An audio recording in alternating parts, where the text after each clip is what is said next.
انہیں جانا، انہیں جانا، انہیں جانا، نہ رکھا غیر سے کام، للہ الحمد دنیا سے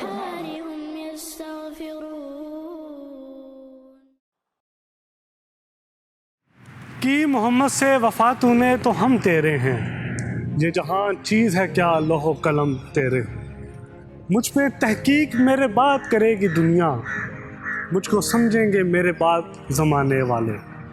جی ہاں خواتین و حضرات، آج ہم بات کریں گے تحریک لبیک یا رسول اللہ صلی اللہ علیہ وآلہ وسلم پاکستان کی سربراہ علامہ خادم حسین رضوی کے بارے میں، جو ہم میں نہیں رہے۔ ایک انتہائی افسوسناک خبر تھی یہ، جس کے بعد سے ان کے چاہنے والے غم میں ہیں۔ جی ہاں، علامہ خادم حسین رضوی صاحب 19 نومبر 2020 کو ان کا انتقال ہوا، اور پھر 21 نومبر 2020 کو ان کا نماز جنازہ لاہور مینار پاکستان میں ادا کیا گیا، اور کہا جاتا ہے کہ یہ پاکستان کی تاریخ کا سب سے بڑا جنازہ تھا، کیونکہ میں بھی وہاں موجود تھا، لیکن انفارچونیٹلی میری صحت ٹھیک نہیں تھی، اس وجہ سے میں وہاں ویڈیو نہیں بنا سکا۔ جی ہاں، بات کرتے ہیں علامہ خادم حسین رضوی صاحب کی زندگی کے بارے میں۔ آپ ایک انتہائی سادہ طریقے سے زندگی گزارنے والے شخص تھے، اور مسجد میں ایک خطیب تھے۔ آپ نے 54 سال کی عمر پائی، اور آج سے 4 سال پہلے رضوی صاحب کو کوئی نہیں جانتا تھا۔ ایک حادثہ ہوا تلگنگ کے قریب، جس کے بعد سے رضوی صاحب چل نہیں سکتے تھے اور ویل چیئر پر آ گئے۔ اسی طرح جب ممتاز قادری کو پھانسی کی سزا سنائی گئی تو رضوی صاحب سب سے پہلے تب میدان میں آئے، اور پھر سب سے پہلا دھرنا تب دیا گیا رضوی صاحب کی طرف سے جب ممتاز قادری کو راتوں رات پھانسی کی سزا دے دی گئی۔ اس کے علاوہ پھر 2017 میں دھرنا دیا رضوی صاحب نے، اور یہ دھرنا اس لیے دیا گیا تھا کیونکہ ختم نبوت کے قانون میں حکومت کی طرف سے تبدیلی کی گئی تھی، اور تبدیلی یہ تھی کہ لفظ حلف نامہ کو تبدیل کر کے اقرار نامہ کر دیا گیا تھا۔ شروع میں حکومت نے اپنی غلطی نہیں مانی اور کہا ایسا کچھ نہیں ہے، لیکن پھر کچھ دن بعد حکومت کی طرف سے اپنی مسٹیک انہوں نے اپنی غلطی مانی اور معافی بھی مانگی۔ لیکن اب رضوی صاحب کا مطالبہ یہ تھا کہ آپ کی اس حرکت کی وجہ سے لاکھوں مسلمانوں کے جذبات مجروح ہوئے ہیں، لہٰذا آپ اس طرح کریں کہ جو وزیر قانون ہے زاہد حامد صاحب وہ استعفیٰ دے دیں، جس پر حکومت ڈٹ گئی، اور حکومت نے کہا کہ آپ کون ہوتے ہیں ہم سے استعفیٰ لینے والے۔ پھر رضوی صاحب نے کچھ دن دیے اس حکومت کو، لیکن حکومت نہ مانی، اور پھر رضوی صاحب کو فیض آباد آنا پڑا۔ اب رضوی صاحب کا مطالبہ یہ تھا کہ جب تک وزیر قانون زاہد حامد استعفیٰ نہیں دیتے ہم یہاں سے اٹھیں گے نہیں، اور سخت سردی میں اور شیلنگ کے دوران بھی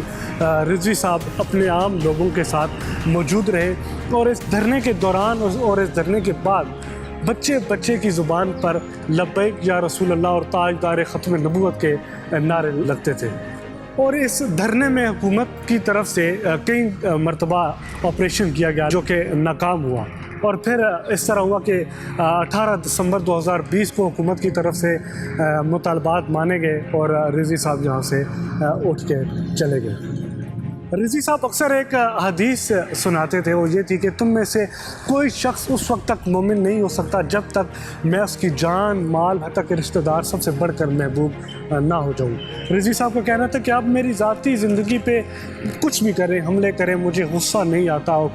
لیکن جب بات آئے گی ختم نبوت کی اور ناموس رسالت کی تو وہ مجھ سے برداشت نہیں ہوتی، اور یہ ان کی نبی پاک صلی اللہ علیہ وآلہ وسلم سے محبت کی ایک دلیل اور ثبوت بھی ہے۔ اور پھر آسیہ بی بی والا کیس ہوا۔ آسیہ بی بی کا جب فیصلہ آیا سپریم کورٹ کی طرف سے تو اس کے بعد رضوی صاحب کو جیل میں ڈال دیا گیا، اور اس دوران رضوی صاحب کو اکارڈنگ ٹو رضوی صاحب ان کو کئی آفرز بھی ہوئی، لیکن رضوی صاحب نے ڈٹ کر مقابلہ کیا، اور 6 ماہ تقریباً وہ جیل میں رہے۔ اب بات کرتے ہیں آخری دھرنے کی، جو کہ اسی ماہ نومبر 2020 کو رضوی صاحب کی طرف سے فیض آباد میں دیا گیا۔ اور یہ دھرنا کیوں دیا گیا؟ کیونکہ آپ لوگ بھی بخوبی جانتے ہیں کہ فرانس کی طرف سے فرانس نے نبی پاک صلی اللہ علیہ وآلہ وسلم کے گستاخانہ خاکے فرانس میں شائع کیے، تو اس پہ کیونکہ حکومت پاکستان نے بھی انٹرنیشنل لیول پہ اپنا احتجاج ریکارڈ کرایا۔ اب رضوی صاحب کا یہ مطالبہ تھا کہ آپ فرانس سے سفارتی تعلقات ختم کریں، اپنا سفیر فرانس سے واپس بلائیں، اور یہاں ان کا جو فرانس کا سفیر ہے اسے واپس بھیجیں۔ اور ایک اور مطالبہ یہ تھا کہ جو فرانس کی پروڈکٹس ہیں ان کو سرکاری سطح پر بائیکاٹ کیا جائے۔ ڈومیسٹک لیول پہ تو ہر طرح سے فرانس کی جو پروڈکٹس ہیں ان کا بائیکاٹ جاری ہے، لہٰذا سرکاری سطح پر بھی ان پروڈکٹس کا بائیکاٹ کیا جائے۔ افسوس اسلامک ریپبلک آف پاکستان کی طرف سے ان مطالبات کو منوانے کے لیے بھی رضوی صاحب کو فیض آباد آنا پڑا، اور اس دھرنے میں مظاہرین پر بڑی برے طریقے سے شیلنگ بھی کی گئی،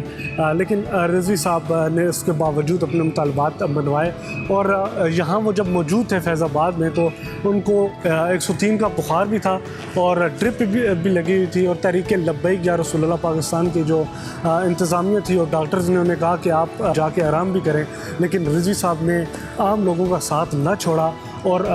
دھرنے میں موجود رہے اور لبیک یا رسول اللہ اور تاجدار ختم نبوت کے نعرے لگاتے رہے۔ دعا اللہ پاک امیر المجاہدین علامہ خادم حسین رضوی صاحب کی مغفرت فرمائے۔ اجازت دیجیے اپنے اس میزبان محمد احسان الحق کو اپنا فیڈ بیک ضرور دیجیے گا۔ اللہ حافظ۔